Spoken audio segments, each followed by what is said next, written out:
আজকে তোমাদের যে গল্পটা বলবো সেটা আমার নিজের ভাইপো বলাইয়ের গল্প।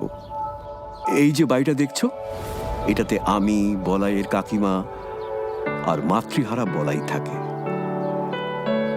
ওই যে ও হলো বলাই। বলাই আর 5টা বাচ্চাদের মতো নয়, ওর ধ্যান জ্ঞান সবই হলো প্রকৃতি। পূব দিকের আকাশে যখন কালো মেঘ স্তরে স্তরে স্তম্ভিত হয়ে দাঁড়ায়, ওর সমস্ত মনটাতে ভিজে হাওয়া যেন শ্রাবণ অরণ্যের গন্ধ নিয়ে ঘনিয়ে ওঠে। ওর সবচেয়ে বিপদের দিন যেদিন ঘাসিয়ারা ঘাস কাটতে আসে, কেননা ঘাসের ভিতরের এতটুকুটুকু লতা, বেগুনি হলদে নামহারা ফুল সবাইকে বলাই খুব ভালোবাসে। দেখছো বলাই কিরকম ফুলেদের সাথে কথা বলতে ব্যস্ত। আচ্ছা আচ্ছা, তাই নাকি? তারপর তারপর কি হলো? রাজপুত্র সত্যি কাল রাতে ছাদে এসেছিল? আজকে রাতে ও এলে তুমি আমার কথা বলো কিন্তু। কি বললে? মা? মা তো আমার নেই, আমি বাবাকেও দেখিনি কখনো।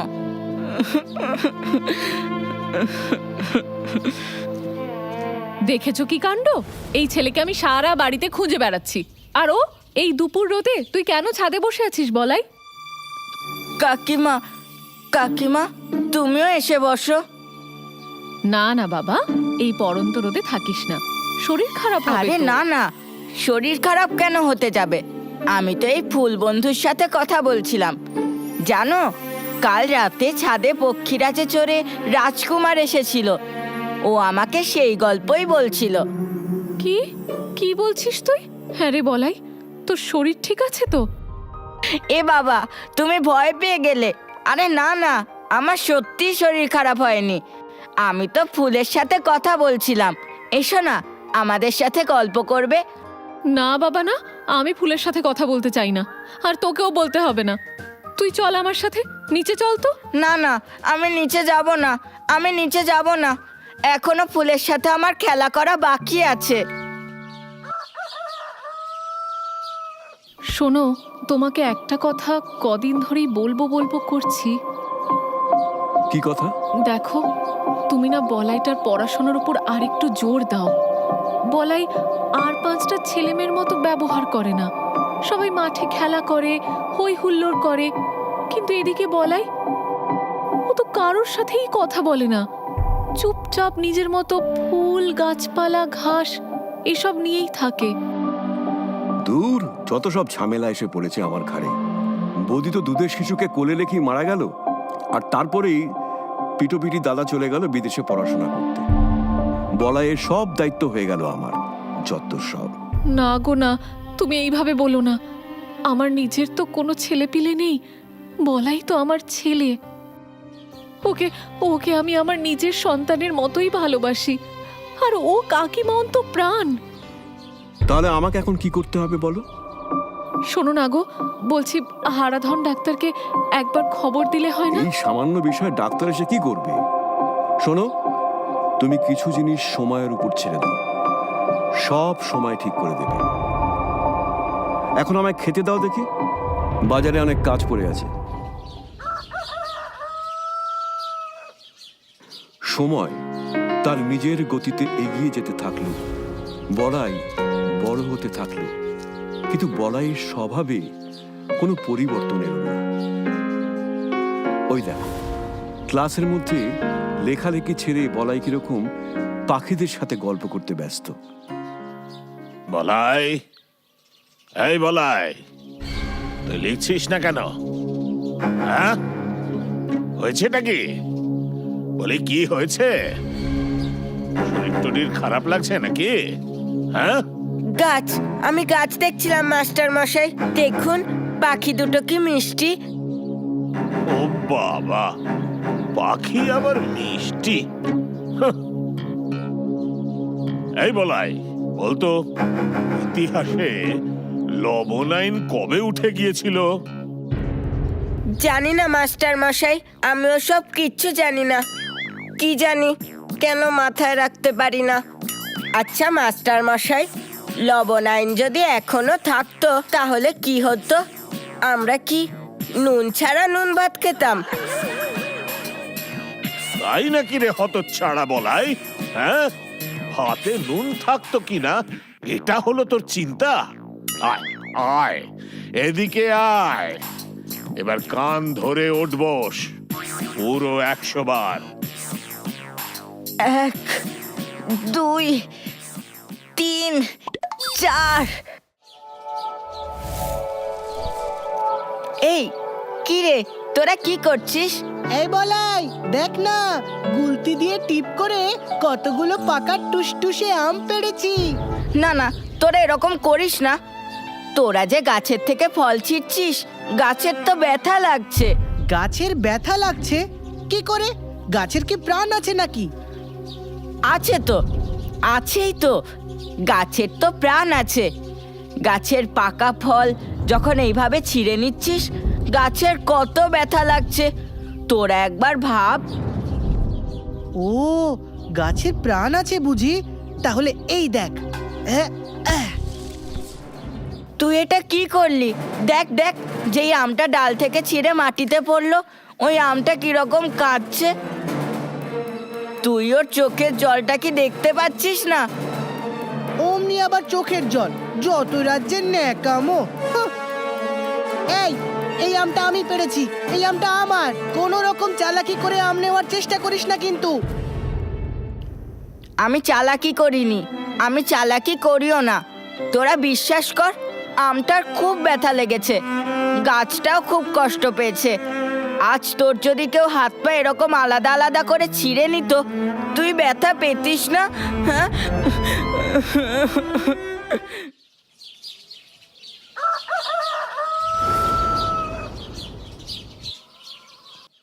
কিরে বলাই, সারা বাড়িতে তোর কোথাও দেখা নেই, আর তুই এখানে দাঁড়িয়ে কি করছিস? পড়তে বসবি না? কাকা দেখো, এখানে কি সুন্দর একটা শিমুল গাছের চারা গজিয়েছে। এ বাবা, ছি ছি, রাস্তার মাঝখানে আবার এরকম চারা গজালো কিভাবে? মালিটা না কিচ্ছু খেয়াল রাখে না, বাড়িটা পুরো জঙ্গলে পরিণত হচ্ছে।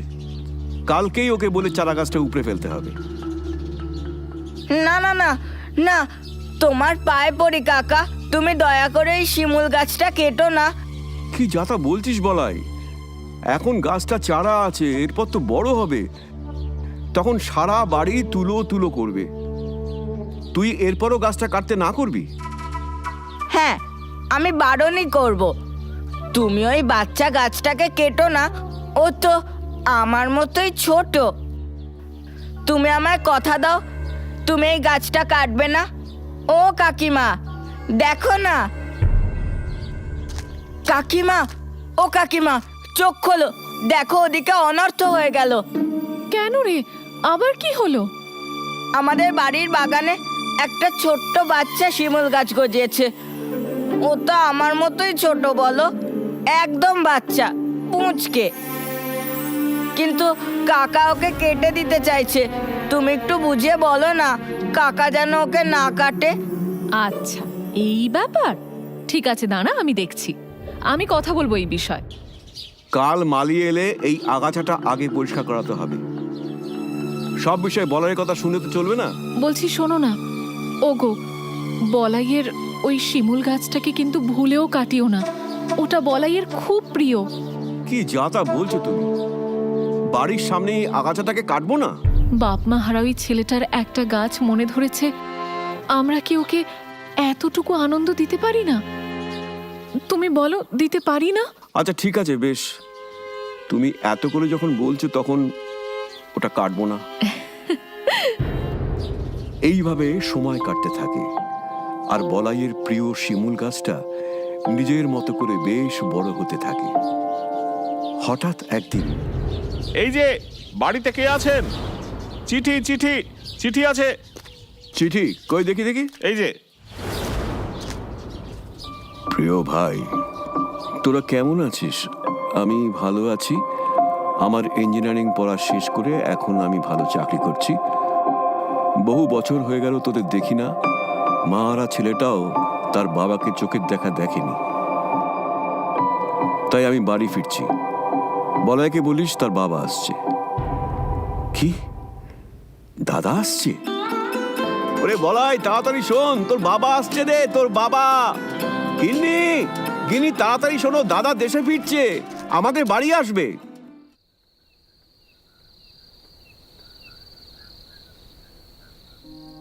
বলাই, জানিস তোর জন্য একটা সুখবর আছে। কি সুখবর গো কাকিমা? ছাদের ওই শুকনো জবা গাছটায় নতুন পাতা গজিয়েছে বুঝি? উফ, এই ছেলেটার মাথায় তো গাছপালা ছাড়া আর কোনো কথাই আসে না।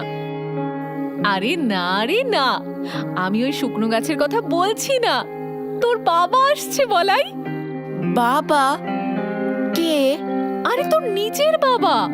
ও, সেই লোকটা যে আমার জন্ম নেওয়ার পর যখন মা মারা যায় তখন আমাকে ছেড়ে রেখে চলে গিয়েছিল, আমার কথা একবারও ভাবেনি। এই বাবা বলাই, ছি ছি, এইভাবে বলে না। উনি তো নিজের পড়াশোনা করতে বিদেশে গিয়েছিলেন, আর তোকে একা ফেলে কোথায় গেছেন? আমি আছি, তোর কাকা আছে, তুই একা কোথায়? শোন বলাই, তোর যখন বাবা আসবে তখন ওনার পায়ে হাত দিয়ে প্রণাম করবি, হাসি মুখে কথা বলবি, বুঝলি? আচ্ছা, ঠিক আছে।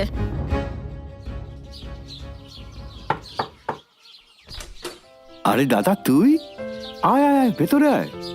আজ কত বছর পর দেখছি, কেমন আছিস তুই? ইন্ডিয়া আসার আগে অবধি তো ভালোই ছিলাম, কিন্তু এরপর কিরকম থাকবো জানি না। ওফ, কি পলিউটেড ইন্ডিয়া, জাস্ট ডিসকাস্টিং। এই জন্যই আমি এই দেশে ফেরা পছন্দ করি না। চারিদিকে এত নোংরা, তোরা কিভাবে যেখানে থাকিস কে জানে। Stupid villagers. আমাদের এদিকে যা দূষণ। ওরে বাবা, তুই তো একবারে সাহেব শুভ হয়ে গেছিস। আয় আয়, ভেতরে আয়। বলাই, তুই এসেছিস? এই দেখ কে এসেছে। বাবা এসেছে। যা বলাই, পায়ে হাত দিয়ে প্রণাম কর। আচ্ছা। Hi, no no please. বলাই, হ্যান্ডশেক করো, সে হ্যালো। কিন্তু জামা কাপড়ের কি ডিসগাস্টিং অবস্থা। আর বলিস না দাদা, বলাই হলো গাছপালা অন্তঃপ্রাণ। মাটি কোপাচ্ছে, ঘাসে গড়াগড়ি খাচ্ছে, শুকনো ডাল ভাঙছে, গাছের পরিচর্যা করছে। ওই করতে করতেই সারাক্ষণ গায়ে ধুলোবালি মেখে ঘুরে বেড়ায়। তারপরেও দেখ, এতটা বেলা হলো অথচ এখনো স্নানটাও করেনি। যাও বলাই, যাও, স্নানটা সেরে ফেলো। হ্যাঁ, যাচ্ছি। দেখেছিস তোর ছেলেটাকে, দেখেছিস? অন্য কোনো কাজে মন নেই, সারাক্ষণ শুধু গাছপালা নিয়ে পড়ে থাকে। বাড়ির বাইরে ওই যে শিমুল গাছটা দেখলি, ওটা ওর প্রাণ। ওই গাছ ও কিছুতেই কাটতে দেবে না। হ্যাঁ, সবই বুঝতে পারছি, বিষয়টা ভালো ঠেকছে না। কি বুঝছিস? এটাই বুঝতে পারছি, এখানে থাকলে ওর কিচ্ছু হবে না, কেউ ছেলে হয়েই থেকে যাবে। ওকে আমি এই সপ্তাহে সিমলার বোর্ডিংয়ে পাঠিয়ে দেবো। ওখান থেকে ও পড়াশুনো করবে। তারপর কিছু বছর বাদে আমি ওকে আমার সাথে বিদেশে নিয়ে যাব। এই তুই কি বলছিস দাদা? তুই বলাইকে নিয়ে চলে যাবি? বলাইকে নিয়ে তুই চলে গেলে ওর কাকিমা কি নিয়ে থাকবে বলতো? দেখ, তোদের বর্তমানের কথা ভেবে, কিছু ন্যাকা নাকা ইমোশনসের কথা ভেবে আমি তো আর আমার ছেলের ভবিষ্যৎ খারাপ করতে পারি না। আমি দেখতেই পাচ্ছি এখানে থেকে ওর কিচ্ছু হবে না।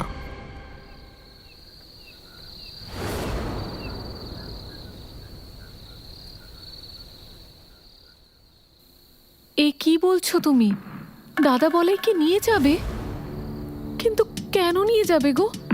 এখানে ও তো আমাদের সাথে খুব ভালোই আছে। বলাইয়ের মায়ের অভাব আমি কোনোদিনও ওকে অনুভব করতে দিইনি। কি করবে বলো? বলাই তো আর আমাদের ছেলে নয়, বলাই দাদার ছেলে। দাদাই ওর ভবিষ্যৎ নির্ধারণ করবে। কিন্তু বলাই চলে গেলে আমি কি করে থাকবো? কি করবে বলো? নিজেকে বোঝাও। বলাই, বাবা খুব সাবধানে থাকবি আর মন দিয়ে পড়াশোনা করবি। আমায় ভুলে যাবি না তো? কাকিমা, আমি তোমায় কি করে ভুলবো? তুমি তো আমার মা। আমি যেতে চাই না, আমি এখানেই থাকতে চাই। না না সোনা, বাবার কথার অমান্য করতে নেই। আর আমি তো রইলামই, ছুটিতে তো আমার কাছেই আসবে। না না না না, ছুটিতে এখানে একদম পাঠানো যাবে না। এখানে পাঠালে ও আদরে বাঁদর তৈরি হবে। ও ওখানে পড়াশোনা করবে আর তারপর একেবারে ওখান থেকে বিদেশ চলে যাবে। হ্যাঁ, বিদেশ যাওয়ার আগে একবার তোমাদের সাথে দেখা করে যেতে পারে, কিন্তু সেটা খুবই অল্প সময়ের জন্য। কি কি বলছেন আপনি দাদা? সে তো অনেক বছর পরের কথা। কিন্তু তার আগে আর বলাই আমার কাছে আসবে না? আহা হা হা হা, আরে বিদেশে যাওয়ার আগে ও একবার আমাদের সাথে দেখা করে যাবে তো। আগে তো স্কুলে যাক, মন দিয়ে পড়াশুনো করুক, আর চিঠি লেখা তো চলবেই। কাকিমা, কাকিমা তুমি আমায় কথা দাও, ওই শিমুল গাছটা তুমি কিছুতেই কাটতে দেবে না। আচ্ছা বাবা, তোকে আমি কথা দিলাম। ঠিক আছে, আমি তাহলে আসি। তোমরা ভালো দেখো।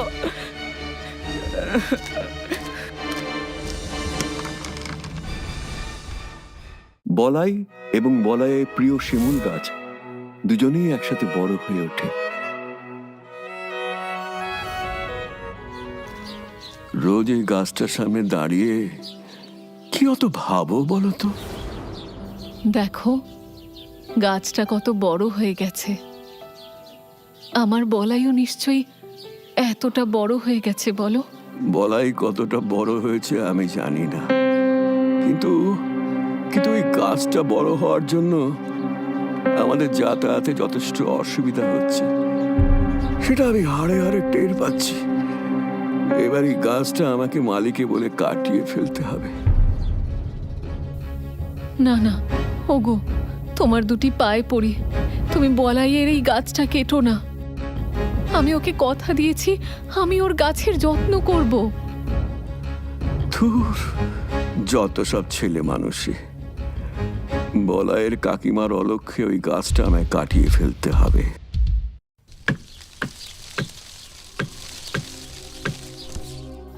শুনছো ওগো, শুনছো? এই দেখো, বলাই চিঠি পাঠিয়েছে, কিন্তু ও বলছে বিদেশে যাওয়ার আগেও নাকি একবারও আমাদের সাথে দেখা করতে পারবে না। আরে ও কি সেই ছোট্ট বলাই আছে? ওর এখন কত কাজ বলো তো।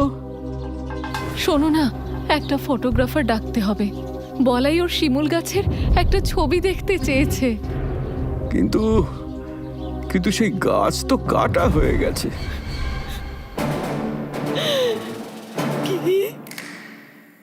গাছটা তুমি কেটে ফেলেছো?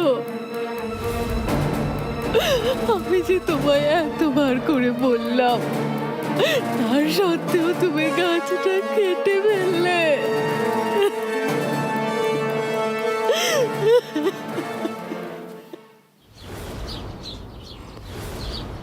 আমাকে এই কথা বলার পর আর বলাইয়ের কাকিমা অন্ন গ্রহণ করলেন না। একেই তো দাদা যখন বলাইকে সিমলা নিয়ে চলে যাওয়ার সিদ্ধান্ত নেয়, তখনই বলাইয়ের কাকিমা প্রচন্ডভাবে ভেঙে পড়েছিল। ওর নাড়ি ছিঁড়ে গিয়েছিল, আর আমিও ওর প্রিয় গাছটাকে কেটে দিয়ে চিরজীবনের মতন ওকে হারালাম।